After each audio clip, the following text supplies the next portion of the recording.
ئازیزان دووبارە لەوانەیەکی گرنگەوە سڵاوتان لێبێ من هاوڕێ هەڵەدنی لە باشووری وڵاتی چین خوێندکاری دکتۆرام حەزم کرد لێرە باسیەوە بکەم کە تۆ چۆن بتەوێت تەقدیمی سکۆڵەرشیپەکان بکەیت لە وڵاتی چین و من لەم وانەیە هەنگاو بە هەنگاوەوە بۆ تۆ ڕوونەکەمەوە کە تۆ چۆن فۆرمی ئەم سکۆڵەرشیپە کە سکۆڵەرشیپێکە لە وڵاتی چین بە ناوی CSC سێ جۆری هەیە تایپی A تایپی B تایپی C و تایپی A واتە ئەوەی کە سەفارەتی وڵاتی چین لە وڵاتی عێراق پشتگیری خوێندنەکەی تۆکە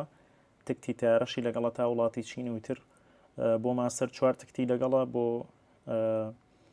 بۆ دکتۆرا 8 تکتی لەگەڵە واتە بەگەڕانە و بە ڕۆشتن.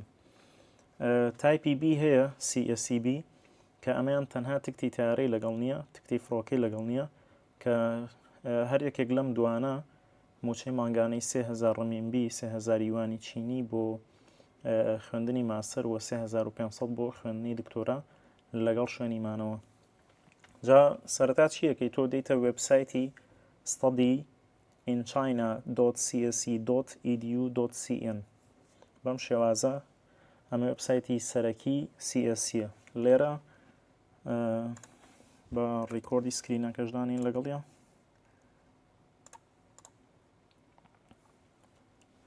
لێرە دەیتە ئەم وێبسایتە چیەکەی تۆ دێتە پەڕەی سەرەکی لەبەرەوە هیچ ئەکاونتێکت نییە لەبەرەوە تۆ ناتوانانی لۆگین بکەی ئەبێ ئەکاونتێک دروستکەی دێتە بەشی سەرەوە دەستەڕاست کریت ئەکاونتەکەی لێرە ئەکاونتێک بۆ خۆت دروستەکەی هەنگاوەکانی زۆر ئاسانە دروستنی ئەکاونتەکەی یوزەرنەیم ناوی خۆت کە ئەبێ ناوێکی تا ڕادێک دوانی بێ و دوای ئەوە لە بەشی خوارەوە ئیمێل ئەدرس ئەبێ ئیمێڵێکی خۆت و پاسوۆردەکەت و دووبارە پاسوۆردەکە دەنووسیتەوە لەگەڵ یا ئەم ڤالیدیشن کۆدە ئەنووسی بووی کە بزانێت کە تۆ کەسێکی ئاسایی نەگڕۆبۆت سەبمیتەکەی دوای کە سەبمیتت کرد عادەتەن ئیمێڵە گەڕوا بۆ ئیمێڵەکەی خۆت کۆدێکی تایە لە ڕێگەی ئەو کۆدە و لە ڕێگەی ئەو لینکەوە ڤێریفایەکەی دوای کە تۆ ئیمێڵەکەی خۆت کردەوە ڕەجستەرت کرد ئیمێڵەکەی خۆ دەکەیتەوە ئەم لینکەی تیا ئیمێڵە کاتووە لە CSCەوە ئاگادار بەبێت لەم وێبسایتەوە بێ لە CSC و خۆیەوە ئەم لینکت بۆ دێ کلیکی لەکەی ئەگەڕێتەوە بۆ پەڕەی سەرەکی وێبسایتی CSC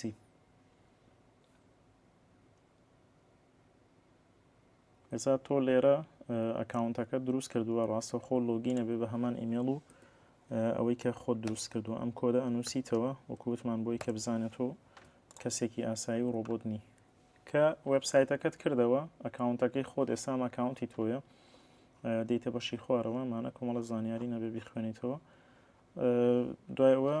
دەیتە بەشی ئەپلیکیشن ئۆنلاین لە ئەپلیکیشن ئۆنلاینە تۆ ئەبێ بچیتە بەشی ئێدت پرسنال دیتیلز باشە یەکەم خانە چییە ناوی خۆت وەکو پاسپۆرت ئاگادار بە ئەو معلوماتانەی لێرە داخلیەکەی ئەبێ هەمووی دروست بێ هەمووی وەکو پاسپۆرت بێ کارتی نیشتیمانی و ئەمانە بەکارمێنە چونکە پاسپۆرت شتێکی ئینتەرناشناڵ و نێودوڵەتیە لێرە ناوی خۆت دوای ئەوە سێرنەیم عادەتەن لای ئێمە باپیر ئەبێ بە سێرنەیم سەیری پاسپۆرتەکەت کە نووسراوە چاینیز نەیم ئەگەر هەبێ ئەگەر نەشت بێ کێشەنی ئەو پشناڵە دوایەوە ڕۆژی لەدایکبوونی خۆت ڕەگەزەکەت حاڵەتی بۆ نمونە زەواجت کردووە یان نا ئەو وڵاتەی کە لێی لەدایک بووی عادەتەن عێراقە ئەو شاری کە لێی لەدایک بووی سلێمانی هەولێرە دهۆکە کەرکووکە هەڵەبجێ هەر شارێکە ناشناڵەتی عادەتەن ئەمە ئەبێ بە عێراقی نیتیڤ لانگویج لێرە زمانی کوردی تیان نییە بەداخەوە بێ عەرەبی هەڵبژێرین لێرە پاسپۆرت نمبەر ئەمە ڕقمی پاسپۆرتەکە date of expiration ئەمە بڕواری بەسەرچوونی پاسپۆرتەکەتە لە دوای ئەوە personal contact information لێرە بێ ڕقم تەلەفۆنی خۆت دانی دوایەوە ئیمێڵی خۆت دانی ئەگەر ئیمێڵێکی تر هەیە توانی داینی ئەگەر ویچاتت هەبێ توانی داینی ئەگەر سکایپت هەبێ ئەتوانی داینی ئەمانە و ناونیشانەکەت لەگەڵ یا ئیمەرجەنسی contact information ئەو کەسەی کە بۆ حاڵەتی لە ناکەو ئەتەوێت تەلەفۆنی بۆ بکرێ لێرە ناوەکەی لێرە ڕەگەزەکەی و دوای ئەوە چ ڕەبتێکی هەیە بە تۆوە چه علاقەیەکی بە تۆوە دوایەوە ژمارەی تەلەفۆنەکەی ئیمێڵەکەی لەگەڵ ناونیشانەکەی ئەمە ڤێریفای ئان سەیڤەکەی دوای ئەوە چیترەکەی education level تا چەندت خوێندووە و چ بەشێکت خوێندووە لە چ وڵاتێک خوێندووتە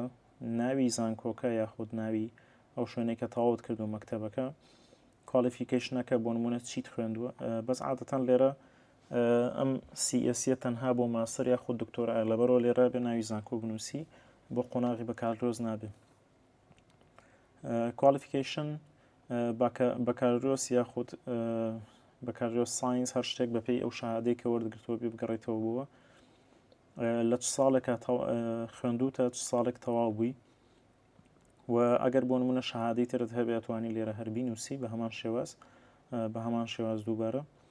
employment history ئەگەر تۆ ئیشت کردە بێ ئەتوانی لێرە معلوماتی تەواوی ئیشەکەت بنووسی ناوی ئیشەکەت و ئیشەکەت چی بوو ناونیشانی ئیشەکەت چی بووە ماوەکەی لە چەندێکە و بۆ چەند ئیتر ئەمیش ڤەریفای ئەکەی ئەنسەیف دوایەوە ئەگەر کەسێک بناسی لە وڵاتی چین لێرە ناونیشانی ناوی ئەوە نووسی یاخۆ دەگەر هەر ڕێکخراوێکە ئەگەر کۆمپانیایەکە ژمارە تەلەفۆنەکەی ئیمێڵەکەی ئەگەر فاکسی هەبێ فاکسەکەی و دوایەوە ناونیشانەکەی نووسی ئەمەی کە لێرەش ئەمەش گرنگە فامیلی مەمبەر هەبێ ناوی بۆ نمونە ناوی باوکە دەنووسی ناوی دایک دەنووسی یاخود هەر ئەماگەر زەواجت کرده بێ ئەبێ ناوی هاوسەرەکەت بنووسی و دوای ئەوە بۆ نمونە من ناوی باوک دەنووسی لەگەڵ تەمەنەکەی لەگەڵ ئیشەکەی ناوی دایکت تەمەنەکەی لەگەڵ ئیشەکەی ڤێریفای ئان سیڤ ئیتر عادەتەن کە تۆ ئەم بەشە تەواو کرد دەیتە بەشی input application information ئەمە تایپی A تایپی B تایپی C ئەو کاتۆ کە ئێرە تەواو کرد عادەتەن تایپی بیت بۆ کرێتەوە لە بەروی لە ئێستاە تایپی B لە وڵاتی چین کراوەیە کە لە مانگی تقریبا لە 15 دەی 2024 یاخود بڵین لە هەموو ساڵێک لە 15 دە تا 20 دە بە دواوە تا سیویەکی 2025 یاخود ساڵی تازە سکۆلەرشیپەکە کراوە بێ و هەنێک لە زانکۆکان زووترە کرێتەوە و هەنێکیش لەو سەرەوە زووتر داخرێ لەبرەوە ئاگادار بە هەر کە لە مانگی دەکرایەوە یان لە مانگی 11 تۆ پێویستە تەقدیمی خۆت بکەیت دوای ئەوەی کە تۆ لێرە تەواوی زانیاریەکانی خۆت لێرە لە بەشی پرسنال دیتیلز داخل کرد ئۆتۆماتیکی ئەم سێ بەشت بۆ کرێتەوە تایپی A تایپی B و تایپی C ئەو سێ تایپی کە باسم کرد ئێستا بۆ نمونە لە مانگی 15 لە 15 تا تقریبا کۆتایی مانگی یەک تایپی B کراوە لە وڵاتی چین کە ئێستا 21/11/2024 تایپی B بەردەستە و تایپی A عادەتەن لە مانگی تقریبا 3-4 یان مانگی 5 لەلایەن سەفارەتەوە و کات پشگیریەکرێ ئەو کادەکرێتەوە یاخود سیلگڕۆد هەیە جۆرەکانی تری هەیە بەڵام لە ئێستاە تایپی B بەردەستە جا ئێمە ئەچین چیەکەین تایپی B هەڵەبژێرین لێرە تۆ بێ ئەد ئەنی ئۆپلیکیشن لە بەروی تۆ تازە دەست پێەکەی هیچ ئەپلیکیشنێکت لێرە نییە واتە هیچ شتێکت تەقدیم نەکردو لێرە ئەوەی کە گرنگە عادەتەن تۆ هەر زانکۆیە کە ئەتەوێت تەقدیمی بۆ بکەی ئەو لیستەی کە من دایانێم لیستی زانکۆکانی CSC یاخود ئەگەر خۆت لە گوگڵا سێرچکەی لە هەر شوێنێکا سێرچ بکەی بڵێ زانکۆکانی چین ئەوانەی کە CSCیان هەیە سکۆلەرشیپی CSCیان هەیە چونکە وە گوتم هەموو زانکۆیەک CSC بەردەست نییە ئێستا بۆ نمونە من زانکۆکەی خۆم هێناوە لێرە من زانکۆکەم ناوی لە ئەسڵا HITە بەڵام S دەکەڕێتەوە بۆ شاری شنجن لەبەرەوەی هەنێ زانکۆ هەیە کەمپی لە شارەکانی تر هەیە CSC تەنهاوە نووسیوە لەگەڵیا بۆی کە ڕاستەوخۆ و لاپەڕێن بۆ بێنە ئەگەر ببینی ئێمە زانکۆکەی منە وەکو ڕێفرانسێک دامناوە وەکو نمونەیەک لێرە ئەگەر سیرکەی ئەمە بەشی CSC Chinese Government Scholarship CSC واتای ئەماگەێنێ لێرە باسیەوە کە باسی زانکۆکەکەوە دوای ئەوە ئەمە ئەگەر سەیری ئێرەکەن بۆ ئەم زانکۆی ئێمە بۆ ئەم زانکۆی من لێرە لە 15/2023 هەرچەنەمەی ساڵی پێشوێشە ینی تازە نەکراوەتەوە لاپەڕەکە بەڵام عادەتەن لێرە لە زانکۆکەیانە ئەنووسرێت لە چ کاتێکە بۆ لە 15 هەموو ساڵێک تا 15/2 هەم ساڵی دواتر وێبسایتی CSC بۆ ئەم زانکۆی ئێمە بەردەستە بێ. ئیتر ئەگەر ببینن خۆی عادەتەن تا سیویەکی یەکە زۆربەی زۆری زانکۆکان، بەڵام ئەم زانکۆی ئێمە کەمێک دواتر. ئەمە لێرە دایان ناوە، ئەتوانی هەر لێرە بۆ نمونە ئەمە وەکو نمونەیەک وێبسایتی خۆمانم داناوە، وێبسایت زانکۆکەی خۆمان. ئەمە وێبسایتی ڕسمی CSC داناوە، ئەڵێ توانی بڕۆی لێوە تەقدیمکەی سکۆڵەرشیپەکە لێرەش پێتەڵێ، یعنی هەر زانکۆیەک خۆی پێتەڵێ تایپی سکۆڵەرشیپەکەمان بیە. باشە، دوایەوە کۆدی خۆی ئەم ئەیجنسی نەمبەرەی کە لێرە تۆ پێویستت پێ بێ ئەم لێرە بۆی داناوی، واتە هەر زانکۆیەک کۆدی تایبەت بە خۆی هەیە. ئاگادار بە هەر زانکۆیەک کۆدی تایبەت بە خۆی هەیە. ئەم کۆدە دەی کۆپیەکەی لێرە لە بەشی ئەیجنسی نەمبەرە پەیستیەکەی ئەبینی ڕاستەوخۆ زانکۆکەی منەهێنێ، ینی بەبێ هیچ شتێک بکەی تەنها پەیستیەکەی. لێرە چاینیز لانگویج ئەگەر تۆ زمانی چینیت باش بێ لێرە هەڵیە بژێری، یاخود ئەگەر باش نەبێ هەر نەن هەڵە بژێری. ئەگەر شادەی HSKیت هەبێ واتە شادەی چۆنەڵی تێستی زمانی چینی لێرە یەسەکەی ویتر دواتر دایانەی. ئەگەر زمانی ئینگلیزیت باش بێ حتمما هەبێ باش بێ، یان زمانی چینی دەبێ باش بێ یان زمانی ئینگلیزی، چونکە لێرە لە وڵاتی چین بەگشتی CSC بۆ بە پلەی یەکەم بۆ زمانی ئینگلیزیە، لە دوای ئەو بۆ زمانی چینی.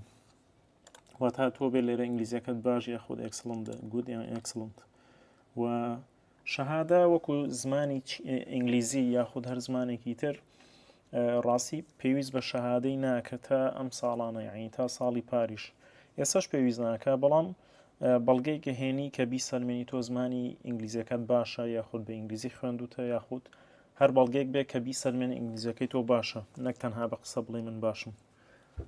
بەڵام لەم ساڵەوە تەقریبەن لەبەرەوەی تەلەبێکی زۆر تەقدیمەکە لەبەرەوە تۆ باشتر وایە شەهادەی IELTS یاخود لانی کەم دۆڵینگۆت هەبێ. ئەمانە یعنی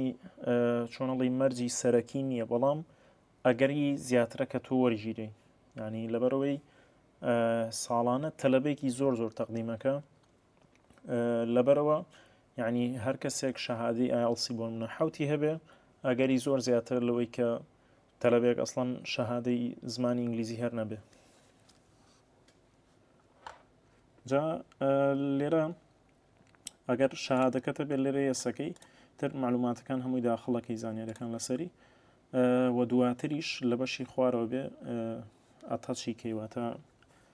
بیهێنی و پەیوەستیکەی. لێرە بۆ شێوازێک بۆ چ ئاستێکی خوێندن ئەتەوێت تەقدیمکەی بەکارهێز ماستەر دکتۆرا، عادەتەن بۆ وڵاتەکەی ئێمە تقریبان زیاتر ماستەر و دکتۆرایە، بەکالوروس زۆر یعنی CSC ناگرێتەوە. بۆ نمونە بۆ دکتۆرا، بۆ نمونە تۆ لێرە دکتۆرا هەڵەبژێری زمانەکەت چۆن بێ ئینگلیزی بیان چینی. طبعا ئەمە ئەگەڕێی بەپێی ئەو لیستەی کە من دامناوە، ئەگەڕی بزانی ئایا ئەو زانکۆیە بەشی زمانی ئینگلیزی هەیە یاخود بەشی زمانی چینی هەیە، یاخود ئیمێل بۆ زانکۆکە ئەنێری ئەڵێ تۆ لە بەشی تۆ سکۆڵەرشیپی CSCت هەیە، گریمانوتی بەڵە من هەمە، دوای ئەوە ئەڵێ ئایا تۆ بە زمانی ئینگلیزی یاخود بە زمانی چینیە، ئەمە بۆ دڵنیای خۆت، چونکە ئەکرێت و دواتر تەقدیمی ئێمە بکەی، بەڵام دواتر لەو سەرەوە دەرچێ یعنی زمانی ئینگلیزی نەبێ یاخود زمانی چینی نەبێ. و تێبینیەکی ژیانی ساڵانی پێشوو تۆ ئەتوانی بۆ 3 زانکۆ تەقدیم بکەی، بەڵام لە ئێستا CSC تەنها ئەتوانی 1 زانکۆ تەقدیم بکەی. لێرە ئەمە پرۆگرامەکەمان دکتۆرایە بە زمانی ئینگلیزی. لێرە سکوڵەکە ئەو کۆلێژەی کاتەوە هەڵی بژێری مەنەجمنت بۆ نمونە، لێرە مەنەجمنت ساینس ئەند ئینجینێرین، ئەمە هەمان ئەوەی خۆم. لێرە ڕاستەوخۆ پێ دەڵێ خوێندنەکە 4 ساڵە، باشە. ئەمە ئایا پێشتر لە چین خوێندوتە یان نا، یاخود ئیشت کردو یان نا، ئەمە ئەبێ زانیاریەکان داخڵکەی. تا ئێستا سکۆڵەرشیپی CSC وەرگرتووە یاخود نا، ئەگەر وەرگرتووە زانیاریەکان داخڵەکەی. لێرە سەپۆرتینگ دۆکیومنت، ئێرە بەشی کۆتاییە، باشە دوایەوەی کە تۆ تەواوی ئەو زانیاریانەی ئێرە داخڵ کرد، ئێرە بەشی کۆتاییە چی یەکەی وێنەیەکی خۆت، ئەمە مەرجەکانە، ئاگادار بە مەرجەکانی وەرگرتنی سکۆڵەرشیپی CSC لە وڵاتی چین، ئەم دۆکیومنت لیستەیە. وێنەیەکی خۆت وێنێکی ئەلکترۆنی Certificate of Higher Education Certificate لەگەڵ ترانسکریپت ئەم دوانە دووشتی جیاوازن. Certificate ئەوەیە کە شەهادەیەکە هەڵەواسرێ و دەرەجەی پێوەنیە ئەڵێن ئەم کەسە لەم کۆلێژە تەخەڕوجی کردووە لەم ساڵە و لەم بڕوارە. دوای ئەوە ترانسکریپتمانەیە. ترانسکریپت ئەوەیە کە شەهادەکەی تۆیە بەڵام بڕوانامەکەی تۆیە بەڵام بە دەرجەوە بە نمرەوە واتە پێتەڵە کە ئەم لە ساڵ یەکەم ئەوەی خوێندووە لە ساڵی دووەم ئەوەی خوێندووە و بە نمرەوە. ئەمە جیاوازی سرتیفیکێت لەگەڵ ترانسکریپت. ستادی پلان کە ئەمە زۆر گرنگە. ستادی پلانی خوێندنەکەت بۆ ئەم دکتۆرایە ئەم ماستەرە بۆ هەر بوارێکە بە تەواوەتی ڕوونیەکەیتەوە تۆ بۆچی لە چینە خوێنی بۆچی لەم زانکۆیە لەم شارە ئامانجت لە خوێندنەکەت چییە. ڕیفرەنسی 1 لەگەڵ ڕیفرەنسی 2 ئەمە ئەگەڕێتەوە بۆ مامۆستاکانی پێشوو دەکرد تۆ دەی ماستەر لێرا خوێنی ئەگەر دکتۆرا لێرا خوێنی لە زانکۆی پێشووتە ئەبێت 2 مامۆستا پشگیریت کە تۆ ئەو پرۆگرامی پێشووت لەو زانکۆیە تەواو کردو بڵێن کە ئەمە تەلەبەی ئێمە بوو تا ڕادێکیش وەسفت بکەن. لێرە پاسپۆرت هۆم پیج عادەتەن ڕسمی پاسپۆرتەکەتە فیزیکال ئەکزامینیشن ڕیکۆرد ئەچی بۆ من لە خەسخانەی شیرەکە لە سلێمانی هەیە یاخود لە هەولێر هەر خەسخانەیەکی تر هەر نەخۆشخانەیەکی تر کە هەبێ یاخود لەو شارەی خۆت ئەچی کۆمەڵی فەحسەکەی پێیانەڵی من ئەمە بچمە دەرەوە بۆ خوێندن فیزیکال ئەکزامینیشنم بێ کڵێشێکی ئینگلیزی هەیە ئینگلیزی و چینی ئەتوانی هەر لە ئینتەرنێتە ئەم ناوە بنووسی خۆی ئۆتۆماتیکی بۆ تەهێنێ و 2 لاپەڕەیە کە فەحسەکانت کرد لە سلێمانی لە هەولێر لە کوردستان لە هەر شوێنێک دکتۆرەکە عادەتەن نەتیجەی فەحسەکانی خۆت بۆ کاتە سەر ئەو کڵێشەی کە تۆ بە PDF تەبعەت کردو و هاتووی لە ئینتەرنێت ڕاکێشاوە. لێرە ئەمانی کە لەسەرەوە باسمان کرد هەمووی ماندەتۆریە واتە تۆ مەفروزە ئیلا ئەبێ داینەی واتە ئەم لاولایتیان نییە. بەڵام لێرەوە بۆ کەسانی بۆ نمونە کە ماستەرە خوێنیان دکتۆرا خوێن ئەگەر پەیپەری بڵاوکراوەیان هەبێ هەر چۆنەڵی ئارتیکڵێکیان بڵاو کرد بێت ئۆتوانن لێرە داینن و بۆ کەسانی بۆ نمونە گەر هەر ئیشێکی میوزیکی یاخود ئیشێکی هونەریان هەبێت توان لێرە داینن ئەمانە یعنی مەفروز نییە ئەتوانی داینی ئەتوانی دایننی. هەر دۆکیومنتێکی تر کە ئەزانی پشگیری کەیسەکەتەکە ئەتوانی لێرە لەم بەشەیە داینی. Chinese Language Proficiency ئەمە وەکەوەی کە باسمان کە شادەی HSK یاخود شادەیەک تری زمانی چینی. English Language Proficiency کە لێرەوە گوتمان IELTS ضرور نییە بەڵام ئەگەر هەت بێ باشترە یعنی لێرە ئەتوانی داینی ئەتوانی داینێنی بەڵام ئەگەر هەبێ باشترە. لێرە یەک خاڵ هەیە پری ئەدمیشن لێتەر کە ئەمە یعنی لە ڤیددیوەکە لە یوتیوب باسم کردووە تۆ چۆن پەیوەندی بە مامۆستاکانەوە کەی مامۆستای ئەو زانکۆیە ئەمە وێبسایتی CSC باشە ئەمە سەر بە حکوومەتە بەڵام دوجار تۆ لێرە ئەڵێ ئەمە لەو زانکۆی بخوێنم ئەگەر CSC سیر کاتۆ پری ئەدمیشن لێتەرێکە دووەرگرتووە پێشتر ئەگەر تۆ نامەیەکە دووەرگرتووە لە یەکێک لە مامۆستاکانی ئەو زانکۆیەوە ئەتا پشگیریت بکەن کەواتە ئەمە تۆ تا ڕادێک ئیشەکەت ئاسان بووە. لێرە هەرچەنە ئۆپشناڵە یعنی تۆ مەجبور نی کە داینەی بەڵام ئەگەر دای بنی کەیسەکەت بەقوترە بێ یعنی لێرە ئەگەر پری ئەدمیشن لێترت لە یەکێک لە مامۆستاکانی ئەو زانکۆیی کە ئەتەوێ بۆی بخوێنی یاخود لێرە تەقدیمی سکۆڵەرشیپەکەی بۆکەی ئەگەر پری ئەدمیشن لێترت هەبێ کەیسەکەت ئەتوانم بڵێم سایە 70 بەقوتە و بە ئەگەری زۆر زۆرۆ سکۆڵەرشیپەکە ئەبیتەوە بەڵام ئەگەر نەت بێ لەو حاڵەتەیە بۆ نمونە و تەلەبانەی کە پری ئەدمیشنیان هەبێ چانسیەوان زیاترە بەڵام بێئەمەلیش نابی یعنی ئەکرێ وەرگری بەبێ پری ئەدمیشن لێتەر. نان کراینال ڕیکۆرد ئەمەش پێویستە و ضرورە لە بەرەوەی لێرە یەسی لەسەر دامراوە. نان کراینال ڕیکۆرد ئەوەیە کە تۆ لە وڵاتی خۆتە لە هەرێمی کوردستان و عێراق ئەچی بۆ دایری ئاسایشی شارەکەت فەرمانگەی ئاسایش ئەچی ئەڵێ من ئەمەوێ بچمە دەرەوەی وڵات پەنجەمۆرەکەم واتە شەهادەی بەڵگەی بێتاوانی بە کوردیەکەی ئەگەر تەنها ئەوە بڵێ خۆیان لێ تێگەن بەڵگەی بێتاوانی ئەچی پەنجەمۆرەکەی دوای ئەوە چی بۆ دایرەکانی هەولێر لەوێ تەزدیقاتەکەی و دوای ئەوە یعنی کۆتا دائیرە کە تۆ ئەبێ بڕۆی وەزارەتی خارجی عێراقیە. لەبەرەوەی ئەم ئیشانە هەمووی ڕەتی هەیە بە چۆنەڵی ئیشێکی ئینتەرناشناڵە، ئیشێکی نێودەوڵەتیە، لەبەرە تۆ ئیلا ئەبێت تا وەزارەتی خارجی عێراقی بڕۆی، وەزارەتی دەروەی عێراقی، کە یعنی پێویست ناکاویش بچی بۆ بەغا، ئەکرێتەوە هەر لە سلێمانیان لە هەولێر لقیان هەیە و ئیشەکەی خۆت ڕایکەی. ئیتر دوای ئەوە کە ئەمانەت هەمووی تەقدیم کرد، ئەمانەت هەمووی ئەپلۆد کرد، لێرە سەبمیتەکەی کە سەبمیتت کرد عادەتەن لێرە ئەپلیکیشنێک دروسە بێ، لێرە فینیشەکەی یعنی ئەگەر بۆ نمونە تۆ بتەوێ واز لەم ئەپلیکیشنە بێنی و درۆوەکەی و دوای ئەوەی کە تۆ تەقدیمت کرد لێرە پرنت ئەپلیکیشن فۆرمەکەی ئەتوانی ئەو کات وەکو نمونەیەک بینێری بۆ ئەو زانکۆی کە تەقدیمت بۆ کردووە و پێویستیش ناکا بینێری، بەڵام ئەگەر بینێری تەنها ئەوەیە پەیوەندێکت لەگەڵ زانکۆکە ئەبێتەوە. ئیتر ئەمە تەواوی پرۆسەی تەقدیمکردنی خوێندنی سکۆلەرشیپە بۆ ئەوەی کە لە سەفارەتی عێراقی کۆنسوڵخانەی هەولێر، کۆنسوڵخانەی چین لە هەولێر هەیەتی تایپی ئەیە و بۆ ئەوەی کە حکوومەتی چین خۆی هەر لە وڵاتی چینەوە وەریەگرێ تایپی بیە. واتە تۆ بۆ نمونە ئەگەر مانگی 3 مانگی 4 مانگی 5 هەر بەروارێک لەم بەروارانە ئەگەر سەفارەتی چین لە بەغدا یاخود کۆنسوڵخانەی چین لە هەولێر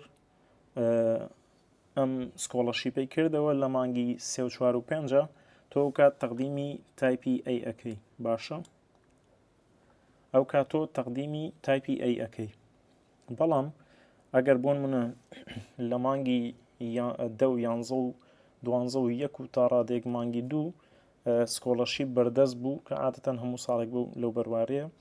هی حکوومەتی چین لە ناوخۆی وڵاتی چینە واتە سەفارەت ڕەبتی پێوەی نییە ئەوە تایپی بی تەقدیمەکەی. ئیتر ئەمە کۆی گشتی پرۆسەکە بوو. ئەوەی کە گرنگە لێرە ستەدی پلانێکی زۆر باشی خوێندنت هەبێ، ئیتر بۆ بەکاردوێسە خوێنی، بۆ ماستەر خوێنی، بۆ دکتۆرا خوێنی، هەر جۆرێکی سکۆلەرشیپ لە وڵاتی چین، ئەمە زۆر گرنگە. جا داتاکانت بە هەمووی ڕاست و دروست بێ و لە بیرشت بێ سابسکرایبی چین لەگەڵ هاوڕێ و لەگەڵ تیلگرامێکمان هەیە بۆ خوێندن لە وڵاتی چین کە تەواوی زانیاریەکان بە فری دانێم لێ بێ بەرامبەر ستەدی KRD. لە بیرت بێ ئەمانە بینێرە بۆ زۆرترین هاوڕێت بە زۆرترین کورد بێ لە وڵاتی چین بخوێنەوە ئیسفادە لەم هەموو سکۆلەرشیپە بکە.